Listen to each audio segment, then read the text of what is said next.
The town was small, its streets always full of life. People hustled by, rushing to work, chatting with friends, and going about their daily routines. In the midst of it all, there was a man who stood out, not because of his clothes or his confident stride, but because of the quiet way he moved through the crowd. His name was Marcus. He was a poor black man, but if you looked at him, you'd see more than just the faded jacket he wore or the shoes that were slowly falling apart. You'd see the kindness in his eyes, the warmth in his smile, even though his life hadn't been kind to him. Marcus walked through the bustling streets, his stomach growling as he passed the cafes and food stands. He had no money to spend on lunch, but he wasn't worried about that. There was always a way to get by. He noticed the rich man sitting alone at a table outside a cafe. The stranger had an air of confidence, dressed in an expensive suit, his shiny watch reflecting the sun. He looked like he had everything he needed, yet there was something cold about him. As Marcus walked past the cafe, he couldn't help but notice the rich man sitting alone. His perfectly pressed suit and expensive watch caught the sunlight, and he ate his lunch with little care for the world around him. The way he seemed untouched by any struggle, by any of the things Marcus had faced in his life, made Marcus feel a strange mix of curiosity and admiration. Marcus stopped for a moment, unsure whether he should approach. He was a man who rarely spoke to strangers, especially those who seemed so different from him. But something inside him pushed him forward, a sudden urge to make a connection. Maybe it was the hunger gnawing at his stomach, or maybe it was just the thought that everyone deserves kindness, no matter their background. He took a deep breath, walked over to the rich man's table and politely introduced himself. "Hi, my name is Marcus. I saw you eating and, well, I know it's not much, but I'd love to buy you lunch today." The rich man looked up, surprised. He eyed Marcus from head to toe, taking in his worn jacket, his tired eyes. A brief moment of silence passed before he spoke. "Why would you want to do that?" His voice was dismissive, as if he wasn't sure what to make of Marcus's offer. But Marcus just smiled. Sometimes, kindness can make a difference, even when you don't expect it. The rich man paused for a second, then nodded. "All right, I'll let you." They sat down together at the small cafe, the clinking of silverware and the soft murmur of other diners filling the air. Marcus ordered a simple meal, nothing fancy, just a sandwich and a cup of coffee. The rich man, on the other hand, ordered the most expensive dish on the menu, not caring about the price.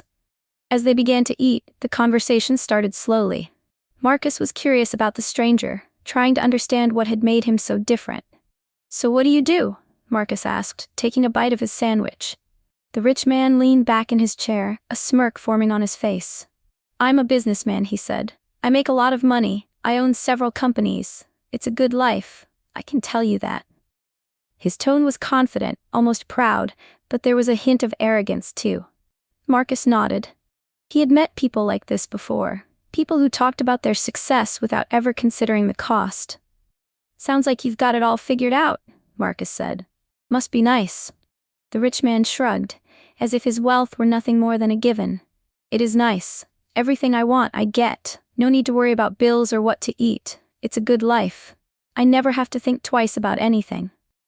Marcus smiled, but there was something in his eyes that told a different story. "I get that. Life's been tough for me. I've had to work all kinds of jobs just to get by. But I've learned to find joy in small things, a simple meal, a moment of peace." The rich man raised an eyebrow, looking at Marcus as though he didn't fully understand. "That's all? You don't want more than that? You don't want to be like me, with all the money and luxury?" Marcus's smile softened. "Maybe, but what's the point of having all that stuff, if you're never happy? You spend your whole life chasing things, but never stop to appreciate what you already have. That's something I've learned. Life doesn't always give you what you want, but you can still find happiness with what you've got." The rich man scoffed, clearly not buying it. "You're just saying that because you have no choice. If you had money, you wouldn't be talking like that." Marcus leaned back in his chair, looking around the cafe. "Maybe you're right. But I've got people in my life who matter. I've got friends, I've got my health, I can give to others even when I don't have much. That's real wealth to me."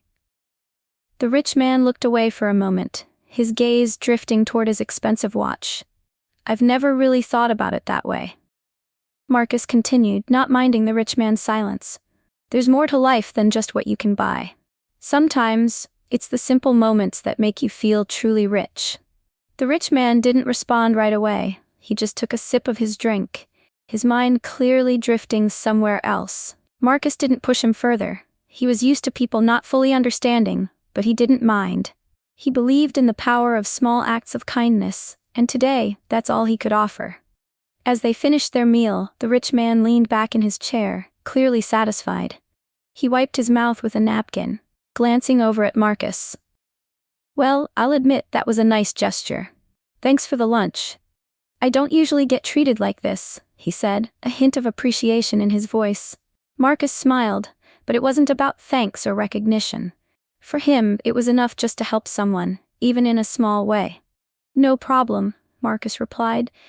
"It was a good conversation. I'm glad we got to talk." The rich man looked around the cafe, almost as if he was ready to leave, but then he hesitated. "You know, I'm not really in the habit of accepting gifts like this," he said, his voice suddenly uncertain. "I don't know how to repay you." Marcus shook his head. "Don't worry about it. It's not about repayment. I just thought it would be nice to do something kind for a change." The rich man seemed conflicted for a moment, but then he nodded. "All right then, thanks again."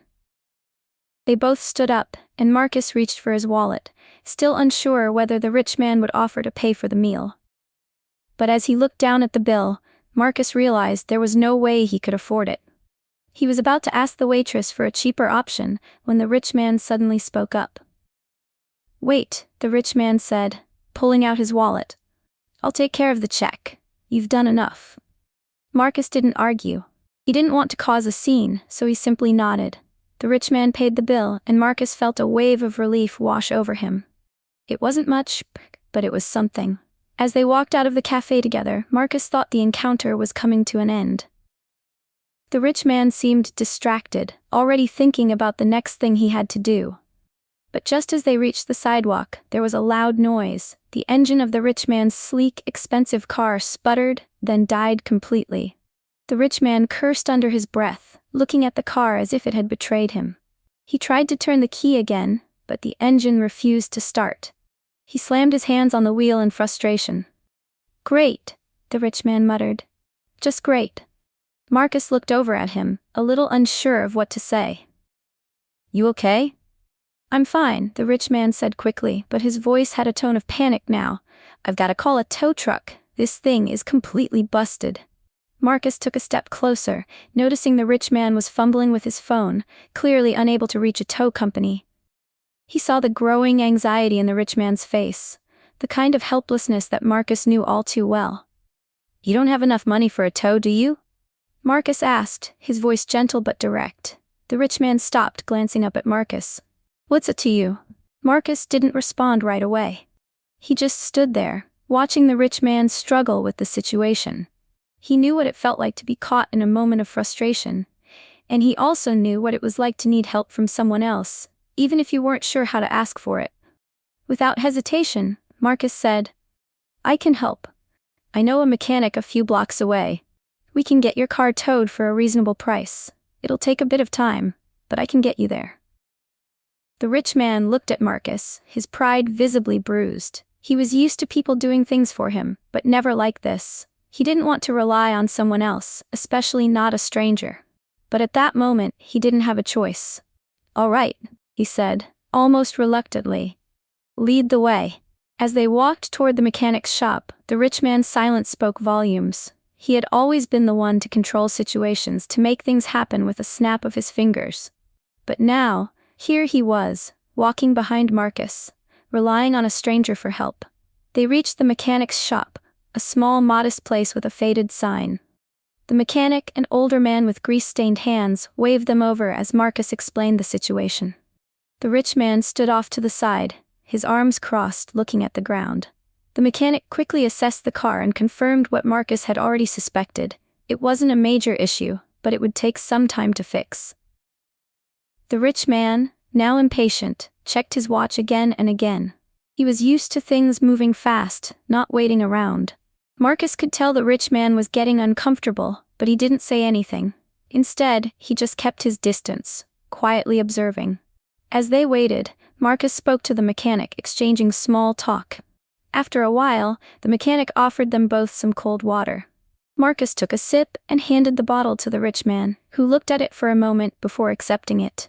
There was an odd moment of stillness between them. Marcus, in his own quiet way, had shown the rich man something: patience, humility, the value of simply waiting. The rich man had never had to deal with inconvenience before. His life had always been about control and instant results. Finally, after what seemed like an eternity to the rich man, the mechanic gave them the green light. "It's ready," he said.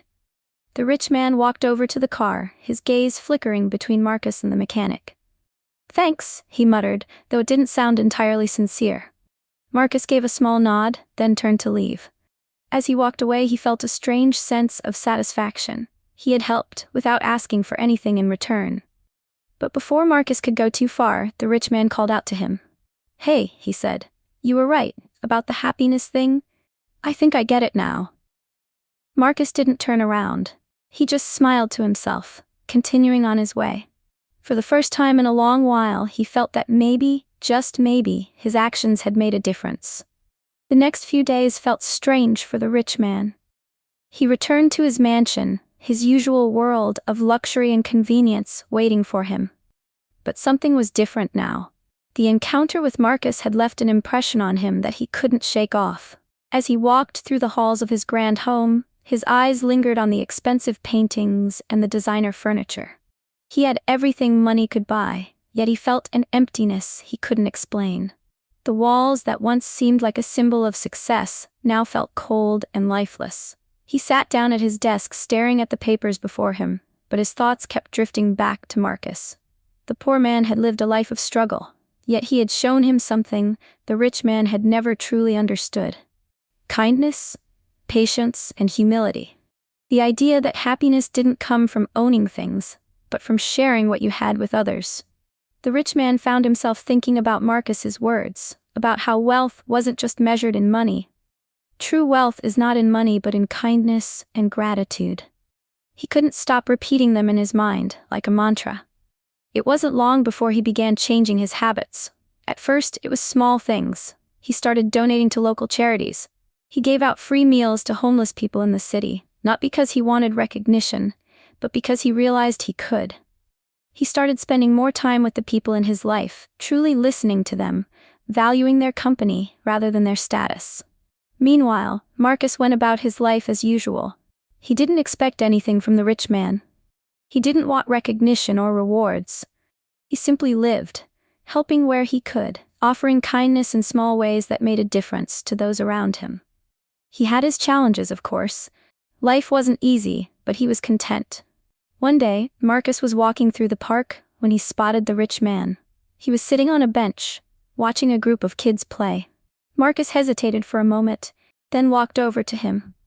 The rich man looked up, and for the first time he didn't seem distant or aloof. There was a warmth in his eyes, a kind of understanding. "Hey Marcus," he said, standing up to shake his hand. "I wanted to thank you for everything." Marcus smiled, surprised by the genuine gratitude in his voice.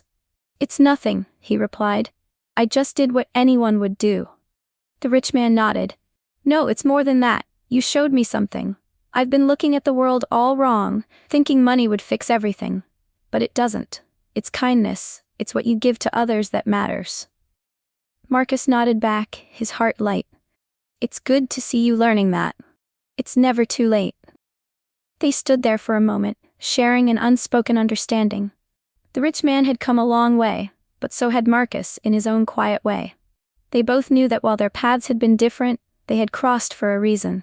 And now, in this brief moment of connection, they were both better for it.